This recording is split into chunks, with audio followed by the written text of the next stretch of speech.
If you are facing this error when you run the game loop, then don't worry, we will fix it. First close the game loop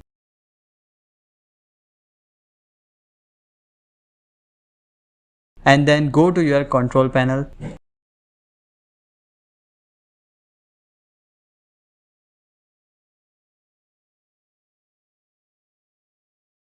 and then click on the programs and features, and here you will find the list of programs. Double click on the game loop and repair it.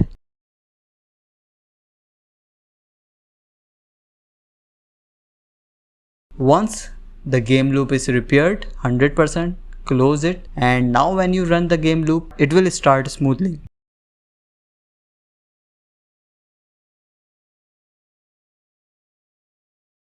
Thank you so much for watching the video. I hope you like it. Don't forget to like the video and subscribe the channel.